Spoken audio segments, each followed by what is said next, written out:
Detection start होगी 3 second बाद। महोदय, पर्यावरण से तात्पर्य किसी एक व्यक्ति के परिवेश से नहीं वरन व्यक्ति के, समाज के, राष्ट्र के और इस सारी पृथ्वी के ही परिवेश से है, जिसका प्रभाव व्यक्ति, समाज, राष्ट्र और सारे विश्व पर पड़ता है। पर्यावरण से तात्पर्य पेड़ पौधों, नदी, पहाड़ या किसी तंत्र विशेष से नहीं वरन उस समग्र वास्तविकता से है जिस पर मानव मात्र का अस्तित्व और उसका संपूर्ण आध्यात्मिक एवं भौतिक विकास निर्भर है। अस्तित्व केवल शारीरिक स्वास्थ्य ही नहीं, मानसिक भी। स्वस्थ शरीर में स्वस्थ मन ही अच्छे स्वास्थ्य की परिभाषा है। शारीरिक स्वास्थ्य हमारे आहार पर निर्भर है, जिसका स्रोत इस पृथ्वी का जल, थल, वायुमंडल है। मानसिक स्वास्थ्य भी प्रकारांतर से इन्हीं पर निर्भर है, क्योंकि जैसा खाए अन्न वैसा बने मन। स्वस्थ जीवन पर सबसे अधिक प्रभाव हमारे चिंतन का, हमारी परंपराओं का और उन सब परिस्थितियों का पड़ता है जो हमारे ऊपर आरोपित हैं या की गई हैं या की जा रही हैं। इसलिए पर्यावरण या परिवेश में जल, थल, वायु ही नहीं बल्कि वे सारे घटक महत्वपूर्ण हैं जिनका कुछ भी प्रभाव हमारे जीवन पर, हमारी क्रियाशीलता पर पड़ता है। जैसे हमारे विचार, हमारे आचरण और हमारी परंपराएं एवं संस्कृति आदि। पैरा।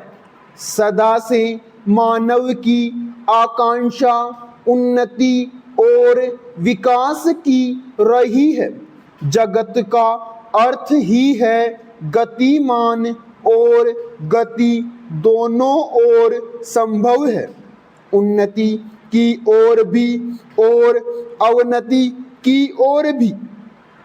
पहली को हम प्रगति कहते हैं, दूसरी को हम अगति, विगति, अधोगति या दुर्गति कह सकते हैं। वास्तव में मनुष्य ऐसा जटिल प्राणी है जिसमें अनेक विरोधाभासी और असंगत प्रतीत होने वाली प्रवृत्तियां और प्रतिक्रियाएं होती हैं। वह कानून और व्यवस्था की मांग करता है, किंतु चलचित्र, दूरदर्शन आदि में स्वतः भड़की हिंसा या खेलों में युक्तिपूर्वक की गई हिंसा अथवा अनीति से मंत्रमुग्ध भी हो जाता है। मनुष्य अपनी ही जाति या वर्ग के व्यक्तियों के प्रति प्राय बहुत अधिक प्रतिद्वंद्वी होता है, किंतु कोई बाहरी खतरा उपस्थित होने पर उनके प्रति हद से ज़्यादा सहयोगी बन जाता है।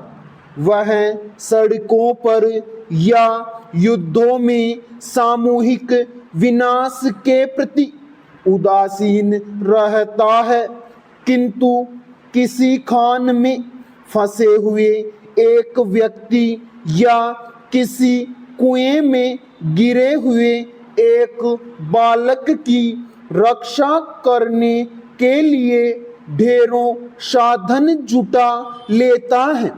कुछ विद्वान कहते हैं कि मनुष्य बंदर की संतान हो या न हो, किंतु उसमें खालिस बंदर की द्वैध प्रकृति प्राय ही होती है।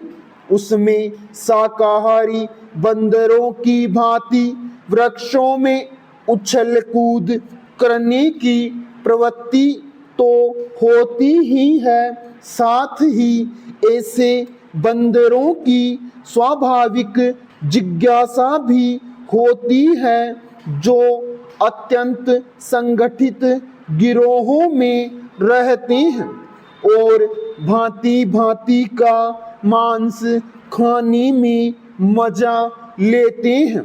मनुष्य की ऐसी परस्पर विरोधी इच्छा आकांक्षाओं से निपटना असंभव होता है, फिर भी किसी प्रकार का संतुलित मध्यम मार्ग अपनाना अनिवार्य होता है।